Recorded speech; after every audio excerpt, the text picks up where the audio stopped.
एक सिंध जवान, एक सकाफत जवान, नारो सदा जिए सिंध जवान, जिए सिंध जवान। नाज़रीन, अवामी न्यूज़ में ख़बरनि जो सिलसिलो जारी है। इन वक्त असीं तव्हांखे खिपरो में ख़बर ॾींदा आहियूं त खिपरो में अवामी न्यूज़ ॾिनल क़ौमी काज खे समूरी सिंध में भरपूर मोट मिली रही है। खिपरो जे सीनियर सहाफ़िन पारां खिपरो जे सांगड़ रोड बाइको पंप जे भरिसां खिपरो जे सीनियर सहाफ़िन पारां खिपरो जे शहरनि जे लाइ 7 ॾींहंनि जे लाइ सकाफ़ती मेलो लॻायो वियो। इन मौक़े ते खिपरो जे सीनियर सहाफ़िन ऐं शहरनि अवामी न्यूज़ सां ॻाल्हाईंदे चयो आहे त असांजो तइलीम सां चाह असांजो अॼु असांजो 5 डिसंबर जो सकाफ़ती ॾींहुं आहे। सिंधी मीडिया पारां ऐलानियल उहो अॼु ईद जो ॾींहुं आहे।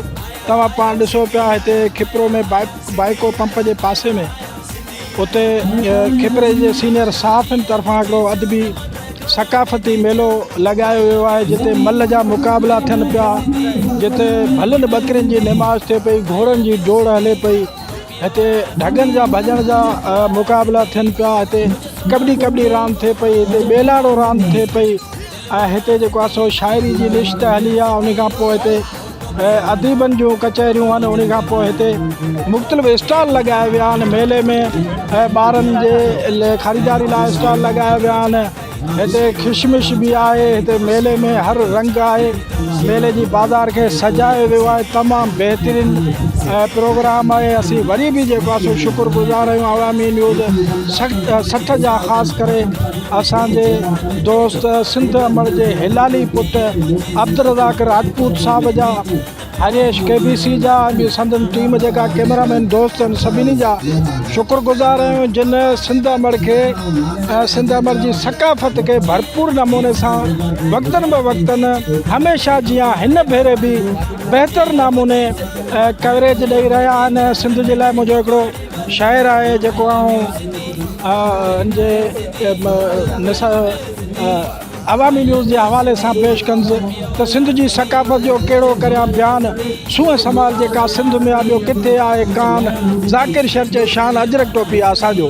खिपर जे सीनियर सहाफ़िन जी ऐं पंहिंजे पारां खिपर जे सहाफ़िन खे सलाम थो पेश कयां। तारीख़ में पहिरियों भेरो खिपर जे सीनियर सहाफ़िन ही सकाफ़ती मेलो लॻो आहे, जेको पूरो हिकु हफ़्तो रहंदो। हिते रांदियूं आहिनि, मल आहे, बेलाड़ी जी रांदि आहे, महफ़िल मक़ामी फ़नकार आयल आहिनि ऐं ॿिया बि स्टाइल जे मुख़्तलिफ़ सकाफ़त जे लिहाज़ लॻल आहिनि। पहिरियों भेरो जेको आहे त हिते मुख्य तक़रीब जेका रखी वई आहे उहो शहर खां ॿाहिरि रखी वई आहे। अचण वञण माण्हू जेको सहूलियत जे लाइ रखी वई आहे ऐं बाक़ाइदे मेलो लॻो आहे जेको पूरो 8 ॾींहं जारी रहंदो। ऐं खिपर जे सहाफ़िन सीनियर सहाफ़िन खे ऐं पंहिंजे पारां वरी बि हिकु दफ़ो जस ॾींदुसि, शाबाश चवंदुसि त हुननि बहितरीनु कोशिशि कई आहे ऐं इनशाअल्लाह अहिड़ी इन कोशिशि खे जारी रखंदा। असां थोरा आहियूं टीवी न्यूज़ जेके बि चैनल सिंधी इन्हनि जा जेको शहर खां ॿाहिरि ई लॻायो आहे, हिकु शहर जे रश खां ॿाहिरि आहे, तमामु बहितरीनु नमूने सां लॻायो वियो आहे। हीउ हिकु सकाफ़त जो ॾींहुं आहे, हिन में ख़ुशी जो ॾींहुं हर माण्हू खे मल्हाइणु खपे, सिंधी माण्हुनि खे, ऐं हीअ मेला हुअणु खपनि। ऐं हिकु सकाफ़त उजागर रहंदी, सिंध जी सकाफ़त आहे हिकु उजागर रहंदा। पंहिंजो नसुल जेको नंढो थींदो उनखे बि इहा ख़बर पवंदी असां सिंधी सकाफ़त छा आहे। हर शइ उन हिसाब सां थियणु खपे। तमामु सुठी ॻाल्हि आहे, अहिड़ा मेला लॻणु खपनि जीअं माण्हुनि में शौर ईंदो। ऐं जेके इंतिज़ाम आहे उन्हनि जा शुक्रगुज़ार आहियूं, तमामु बहितरीनु कयो अथनि, सुठो कयो अथनि। जेको सिंध विरहाणी कंदो सो पादरी खाईंदो। जेको इल्मु पिरायो सिंध संवारियो जेको सकाफ़ती मेलो 5 डिसंबर लॻायो आहे, तमामु बहितरीनु आहे। अहिड़ा सकाफ़ती मेला लॻणु खपनि सिंध में। सभिनी जो हक़ आहे, सिंध में रहण वारनि सभिनी जो हक़ इहे सकाफ़ती न्यूज़ पारां ॾिनल सकाफ़ती सर ते अछड़ो दर्जो पाड़ेसरी शहर खिपरो सकाफ़ती रंगनि में रंगिजी वियो आहे। जिते जिते नज़र वञे थी उते टोपियुनि जूं टिकूं आहिनि, अजरकनि जूं फुलड़ियूं आहिनि, लुंगियुनि जा सकाफ़ती रंग निकिरियल आहिनि। ऐं इन हवाले सां हिते मुख्य तक़रीब जेका खिपरो जे सीनियर सहाफ़िन पारां एम ख़ान हिंगोरो कॉलोनी में रखी वई आहे, जिते मुख़्तलिफ़ सियासी समाजी माण्हू, मुख़्तलिफ़ मकतब फ़िक्र जा माण्हू, लेखक अदीब शाइर, मुख़्तलिफ़ तंज़ीमनि जा माण्हू जेके हिते पहुता आहिनि।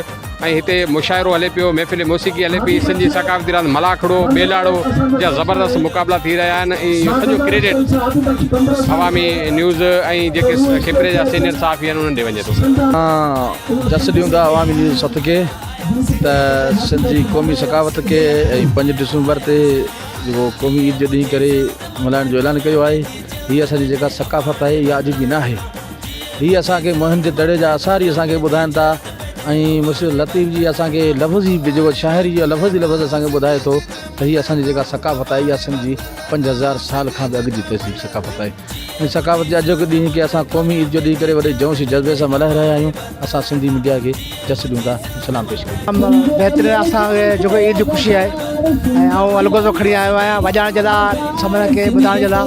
ऐं तमामु पूरी सिंध में जेके प्रोग्राम थिया आहे, ख़ासि करे साफ़ी बिरादरी तमामु वधीक हिसो वरितो आहे, मलाखड़ो लॻायो आहे, तमामु सकाफ़ती रंग में किपरो ढकिजी वियो आहे। मज़ीद खबरों और तफसीलात के लिए विजिट करें हमारी वेबसाइट www.awamiNewsHD.com।